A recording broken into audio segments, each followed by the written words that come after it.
औरत का दर्द सत्य घटना पर आधारित। आज मेरी शादी की पहली रात थी। बिस्तर पर फूल सजाए गए थे। पूनम और शिवा की शादी बहुत धूमधाम से की गई थी। पूनम बेड पर बैठी थी। सब लोग नए थे, हर चीज अजनबी थी। शिवा भी उसके पास बैठा था। सब मोहल्ले वाले दुल्हन देखने आए हुए थे। पूनम नजरें झुकाए बैठी हुई थी। रात के 2 बज चुके थे। वह बहुत थक चुकी थी। मेरा बुरा हाल था। सब चले गए। दरवाजा बंद हुआ। शिवा पूनम के पास आकर बोला, कपड़े चेंज कर ले, थक गई होगी। पूनम ने ड्रेस चेंज किया। भूख से उनकी हालत बेहाल हो रही थी, लेकिन क्या कर सकते थे। शिवा को उसकी थकान से क्या वास्ता था और मोहब्बत भरी बातें करना चाहता था। पूनम को अपनी मर्दानगी का रौब झाड़ते हुए बोला, देखो मुझे तमाशे अच्छे नहीं लगते, मेरी बातें कान खोल कर सुन लो। मैं बार बार यह बातें नहीं बोलूंगा। घर के सारे काम तुम्हारी जिम्मेदारी है। खाना बनाने से लेकर झाड़ू सफाई तक तुम सुन रही हो ना। पूनम ने कहा, जी मैं सुन रही हूँ। पूनम ने सोचा कि मुझे शायद कोई गिफ्ट देगा, कोई मोहब्बत भरी बातें करेगा, लेकिन उसको पूनम से काम करवाने की फिक्र थी। शादी के दिन गुजर गए। हाथ में झाड़ू, मुकद्दर में किचन लिख दिया। जेठ ने लव मैरिज कर ली। पूनम को खाना बनाना, साफ सफाई करना, कपड़े बर्तन सब। टूट कर थक जाती तो रात को पति के नखरे उठाना। शादी को 3 महीने गुजर गए थे। आप मुझे कहीं घुमाने लेकर नहीं गए। शिवा ने उसे बड़ी हैरत से देखते देखते बोला, और घूमने का मतलब तुम्हें कहाँ जाना है? इतने बुरे शब्द में पूछा कि पूनम सहम गई। आप क्यों इतने गुस्से से बात करते हैं मुझसे? सिवा टीवी देखते हुए बोला। पूनम जाओ, मेरे कपड़े प्रेस कर दो, मेरा दिमाग मत खराब करो यार, मैं पहले से ही सारा दिन थका हुआ हूँ। पूनम शिवा के पैरों की तरफ बैठ गई। अच्छा मैं आपके पैर दबा देती हूँ। लेट गया। शिवा के पैरों को अपनी गोद में रखकर सोच रही थी कि मैंने शादी से पहले बहुत दुख देखे हैं। मुझे मोहब्बत चाहिए, आपका साथ चाहिए। आप क्यों मेरी आंखों से मेरा दर्द नहीं समझ पाते हैं? असल में पूनम की माँ नहीं थी, सौतेली माँ के साथ जवान हुई, और सौतेली माँ क्या करती है यह मुझे बताने की जरूरत नहीं है। बहुत दर्द सहा। 20 साल की थी मैं और शिवा 36 साल का, जैसे पीछा छुड़ाना था। सुबह पूजा आराधना से पहले जाग जाती।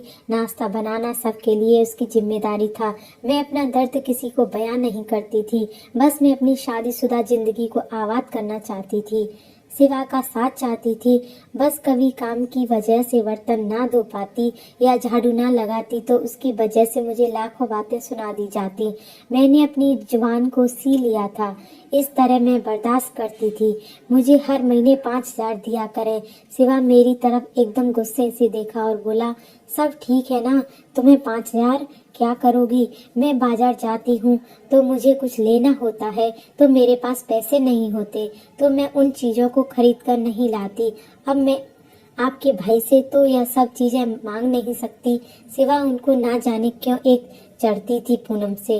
उसने गुस्से में बोला, पूनम देखो, मेरे पास इतने पैसे नहीं हैं कि तुमको अलग से दे सकूं।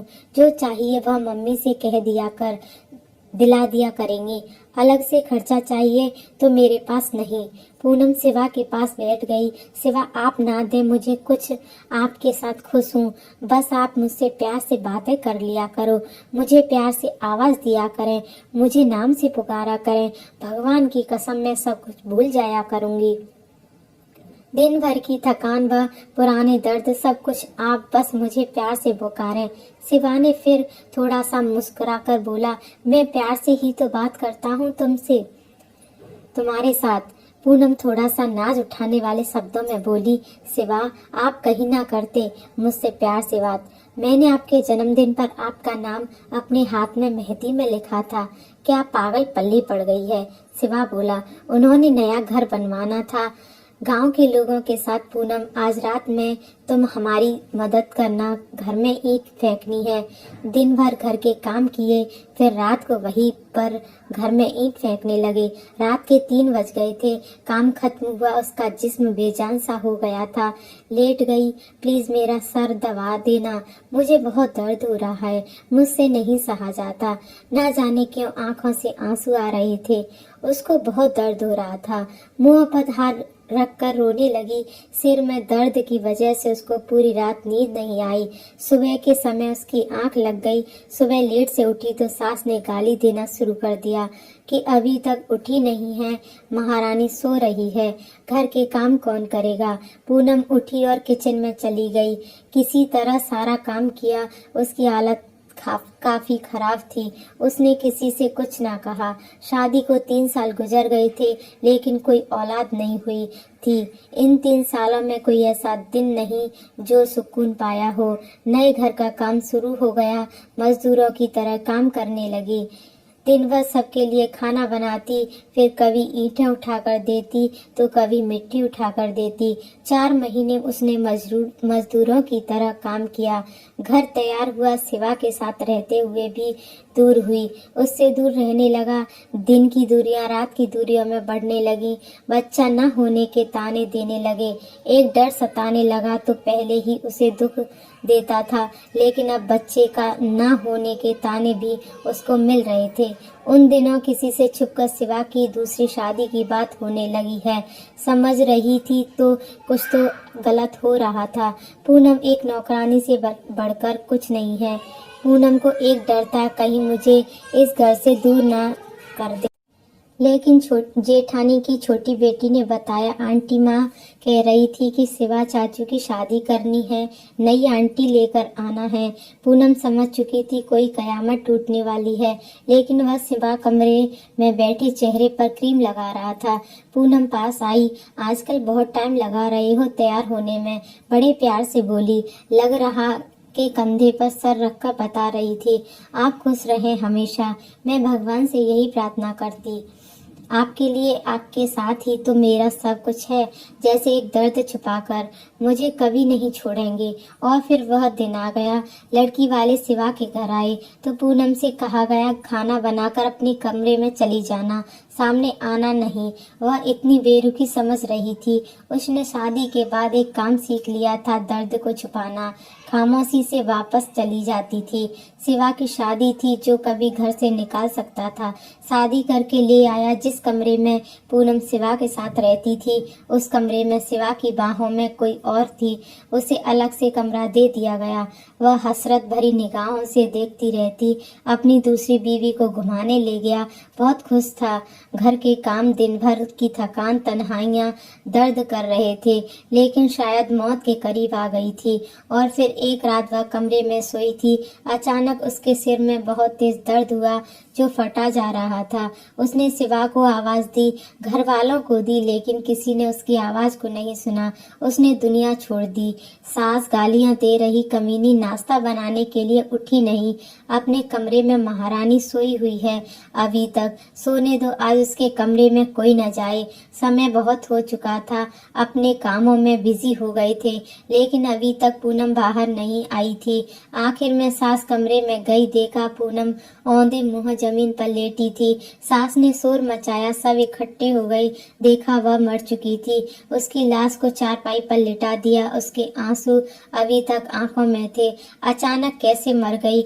उन लोगों ने उसका अंतिम संस्कार कर दिया, उसको जला दिया। किसी ने भी एक आंसू नहीं बहाया। एक दिन उसके कमरे की सफाई करती शिवा की दूसरी पत्नी ने देखा कि कुछ रिपोर्ट दवाइयां थी उसके कमरे में। देखकर हैरान हो गई। उसको ब्रेन ट्यूमर था। न जाने कब से वह दर्द सह रही थी। एक डायरी भी लिख रही थी। यहाँ पर वह अपने दर्द लिखा करती थी। उसकी डायरी के कुछ शब्द, शिवा मुझसे रूठा रूठा रहता, मेरी तरफ देखता नहीं। आज मैंने सारा जीवन मजदूरी की, शिवा ने मुझे ठंडा पानी पिलाया। मैं बहुत खुश हूँ, मैं बहुत अच्छी हूँ, लेकिन फिर भी पता नहीं क्यों मुझसे दूर रहता। आज मैं उसके लिए तैयार हुई थी, खुद को संवारा था, लेकिन पागल एक बार भी नहीं मेरी तरफ देखा। फिर मैं नाराज भी नहीं रही हूँ। बहुत डांटता है, कुछ कहो तो मुझे जानलेवा बीमारी है, लेकिन मैं शिवा को नहीं बताती हूँ और परेशान हो जाएगा। हमारा घर बनकर तैयार हो गया है। मैंने अपना कमरा बहुत सजाया। शिवा की शादी कर रहे हैं। मुझे घर से निकाला तो कहाँ जाऊंगी? मेरा तो कोई है भी नहीं, बस नौकरानी बनकर मरने तक ही रहूंगी। शिवा अपनी दुल्हन से बहुत प्यार करता है। उसकी दूसरी बीवी को बर्गर ला कर दिया। मैंने कहा मुझे भी ला दो। कहता है तुम बर्तन धोकर दिमाग ना खराब करो, मेरा भला कौन? मैंने तो एक बर्गर मांगा था। आज सुबह से मेरी सांसें रुक रही हैं। ऐसा लग रहा है मेरा वक्त करीब आ गया है। सिवा खुद को मेरी मौत का जिम्मेदार मत ठहराना।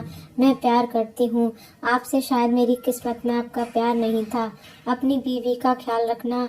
मैं तो नहीं हुई ना तो एक बार तुम्हारी पूनम। मुझे बहुत दर्द हो रहा है, अब लिखा भी नहीं जा रहा है। सिवा दिल चाह रहा है आपके पास आ जाऊं, लेकिन सब कुछ अधूरा रह गया। पूनम खामोशी से मर गई।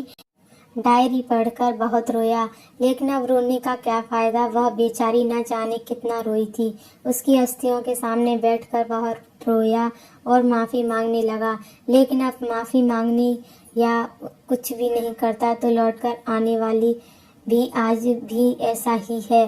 बेकदरों, अपने हमसफर को मोहब्बत से देख लिया करो। भगवान की कसम, हर दर्द भूल जाती हैं उससे पहले कोई पूनम दुनिया से चली जाए। और आप जब तक समझ में आए देर हो चुकी होगी। यह कहानी अच्छी लगे तो लाइक, शेयर और सब्सक्राइब करें।